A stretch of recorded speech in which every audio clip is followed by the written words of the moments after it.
Hello, my sweet summer children. I'm back with the juice. American Horror Story 1984 episode 2, Mr. Jingles came out and I was like, what? But let's break it down. We got the chief psychologist Karen from the Red Meadows Asylum. She looks exactly like Laurie Strode from Halloween. She is coming to talk to Margaret and she tells Margaret that Mr. Jingles escaped. Margaret goes hard though. She does not care about no Mr. Jingles. She does not care that Mr. Jingles is out. She's like, look, my camp is opening. I got the strap. If Mr. Jingles is dumb enough to come through, then it's over for him. So Karen rolls out and she pops a tire. And then boom, abracadabra, a tow truck pulls up.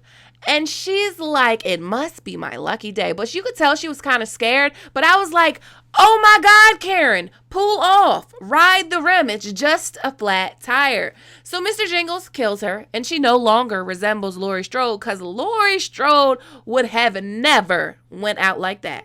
So Mr. Jingles also breaks that old school slasher film killer trope where the killer never talks. Jason and Michael Myers, they never talk. They just walked around slow, looking crazy. But Mr. Jingles talks. He ends up saying, "You're right, I am a monster." And in the preview for the next week, it looks like we are going to get some flashbacks of some of Karen's psychology sessions with Mr. Jingles.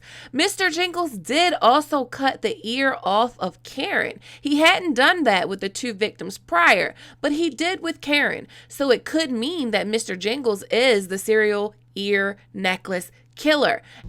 That's how it works with us freaks. We get blamed for everything. And Margaret didn't do anything. But you know, I don't believe that. I still got questions for Margaret. And we're going to talk about that. But I want to stop a minute and talk about the ear slicing bit right quick. If you remember season 2 of American Horror Story Asylum, it's where we met Pepper. After Freak Show, Elsa took Pepper to live with her sister and brother-in-law. And Pepper was convicted of murder and landed in Briarcliff. She was actually framed for the murder. And her brother-in-law was the one that actually killed the baby and sliced its ears off. When my sister's husband drowned her baby and sliced his ears off, he told everyone I did it. There could be some connection with the whole cutting the ears off thing, or it could be nothing. But 1984 would be 20 years post Briarcliff. But we don't have enough information to make any projections on this yet. Like, does it mean something? Does it not? I'm not sure. So back at the camp, Brooke is watching the news and she overhears about the killing at the gas station. Brooke is the only one that heard it. No one really takes her serious. They think she's a little loopy-doopy-doop.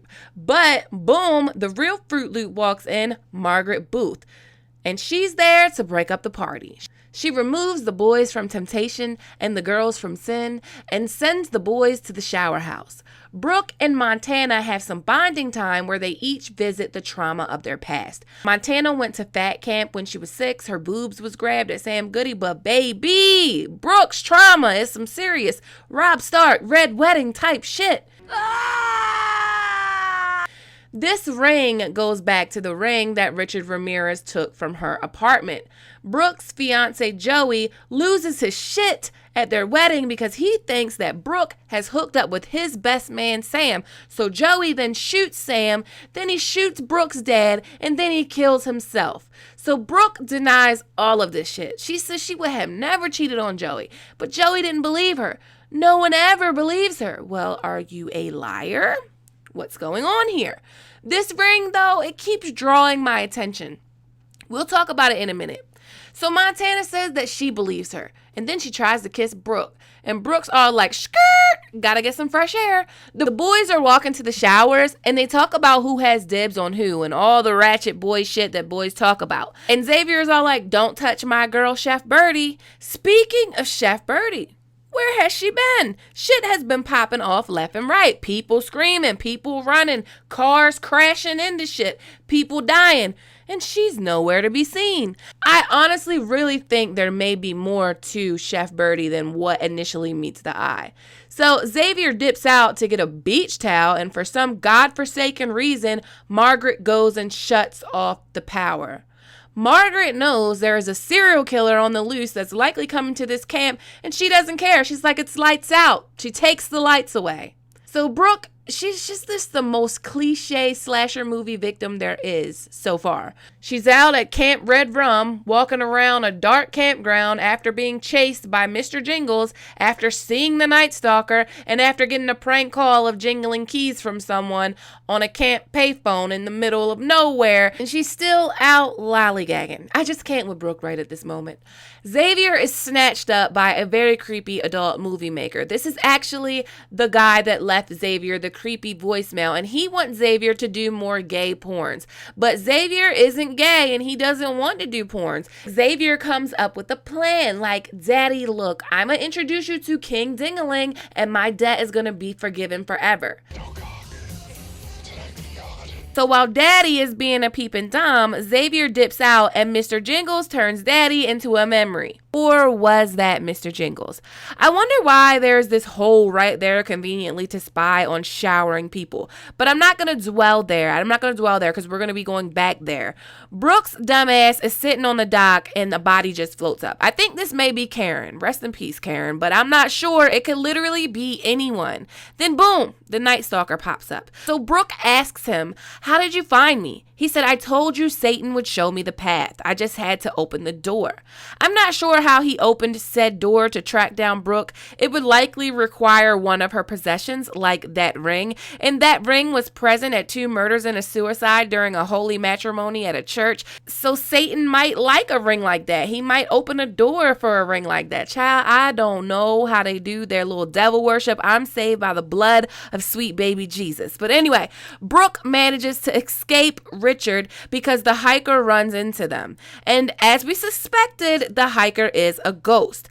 I don't think he's the only ghost at Camp Redwood either. I think some other ghosts will be appearing because we haven't seen this girl right here at camp yet, but she's in the preview for next week. So Richard tries to kill the hiker and he dies, but then he comes back and Richard is looking all scared and I'm just like, don't be scared now, Mr. Devil Worshipper. We later find that the hiker's name is Jonas and he was a camp counselor back in 1970. Now, Jonas says something very interesting. He says, wait, I don't die here, which is true. We later find out that he dies on the road at the same place the kids hit him. Remember what he says, because we're going to be revisiting this in a few seconds. Now, I'm not sure how far the infirmary is from the shower house, but while Nurse Rita is stocking up her shelves, we hear the jingling of keys. And we didn't hear the keys jingling when Peeping Tom Zaddy was killed back at the shower house. No, the Night Stalker wasn't at the shower house, so maybe there is a third killer. Could it be the unwakeable Chef Birdie? Anyway, back at the shower house, Zaddy's ears was gone. So maybe there is a copycat killer and a real killer there at the same time, like some Roanoke Butcher type shit. The whole crew run towards the van, but meanwhile, the Night Stalker is in Margaret's cabin. Margaret is just getting back to her cabin from shutting off the power, and she returns with a bottle of wine, which means she likely stopped past the mess hall where Chef Birdie would be unless she's out killing people. Margaret lights a candle and turns on the music and grabs the first aid supplies, and she has a new friend. This Christian woman is about to repair the son of Satan. So they talk and Richard gives his backstory, and I'm not even here for his backstory. Like, I don't even care about his backstory. I don't care. He's a rapist and a murderer in real life. I don't have an ounce of sympathy for him. However, this backstory matches up with his real life backstory, especially the parts about his Uncle Mike and him coming from Vietnam and showing him pictures and telling him the horror stories about it, and Mike killing his wife in front of Richard. Uncle Mike actually got found not guilty of this because of reason of insanity and was released from prison in 1977. Who else fought in Vietnam and supposedly is fucked up? Mr. Jingles. When Rita tells Mr. Jingles' backstory, she talks about him being in Vietnam and being good at killing. So there could be some connection between Ramirez's uncle and Mr. Jingles. Or Mr. Jingles and the Night Stalker might bond over some Vietnam War stories or some shit like that. In the preview trailer, you can see Mr. Jingles has Ramirez by the throat, but we know he doesn't die at Camp Redwood. He dies from cancer while on death row waiting to be executed. So the Night Stalker should make it out of Camp Redwood alive. Margaret Margaret talks to Richard about God and using God to explain why you do horrible things and not feeling bad for doing horrible things. So if Margaret killed teens that were having threesomes and committing sins, maybe she considers that God's work. She said all you need to do to have the freedom to do whatever you want is God and trauma. Well, looky, Margaret has both. So she tells Richard to find the man that's been doing these awful things and make him leave. But don't kill anyone along the way. She doesn't say to kill him. She just says make him leave, which I find kind of odd. Then Richard just randomly asks to see her feet. Obviously, she thinks that her eyes are her feet because she takes off her glasses. But the whole vibe is just weird. And the more we learn about Margaret, the more this conversation will make sense. But I'm wondering if Brooke knows the Night Stalker because he says, I followed a girl here, but I like you more. So you like Margaret? Like you like her? And is that a good thing or a bad thing? Because you want to kill Brooke. So the kids all get in the Scooby-Doo van. Shout out to the person that pointed out that it looks like Shaggy's van from Scooby-Doo. And boom, Rita comes out and she's bleeding. They're going to try to escape on a motorcycle in Rita's car, but first they need the keys. In the meantime, Margaret finds Jonas, the ghostly hiker. He says the same thing to her he said when he saw Ricky. You're not supposed to be here. He flashes back and says, Margaret, you look so different. And she does look different. First of all, her hair is not blonde, it is brown. So again, she was lying in her flashback, or the person we thought was Margaret was not. Jonas says Mr. Jingles killed him in the truck. So if Mr. Jingles killed him, then who was killing the people in the cabin? This truck is going into the camp, not leaving the camp. It's the exact same spot where the crew hit Jonas going into camp. So the killer in the cabin could not be Mr. Jingles. Margaret's story doesn't add up, and it felt like she was interrogating Jonas. She is lying. I'm wondering if Mr. Jingles is like Margaret Spaulding. Do you remember Spaulding from The Coven? Like how Spaulding was so obsessed with Fiona Good and how he always covered for Fiona? Maybe it's something like that. Margaret is definitely not on the up and up, and her story is an outright lie.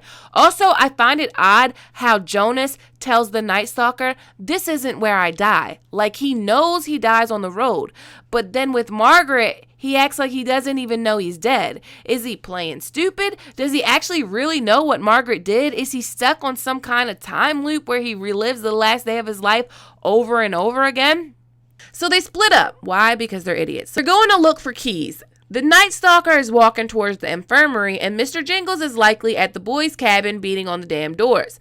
Xavier says something interesting when he's wigging out. He's referring to Blake. He says he saved me, and I screwed him over, and all this is my punishment. So I'm wondering if the situation between Margaret and Mr. Jingles is similar. He tried to save Margaret, and she screwed him over by lying on him and testifying against him. We will see as it continues. I really liked this episode. I liked episode 1 a little bit better, but you know how American Horror Story is? The deeper into the season we go, the more it makes sense. Apparently, the first half of the season takes place all in one night. It's all one long, drawn out night up until episode 5. What did you think of American Horror Story 1984, episode 2, Mr. Jingles? As always, thanks for watching. Thanks to everyone that supports me on Patreon. If you like this video, please give it a thumbs up. Please click that subscribe button, hit that notification bell, and join the Sweet Summer family. Okay, my sweet summer children, have a good day.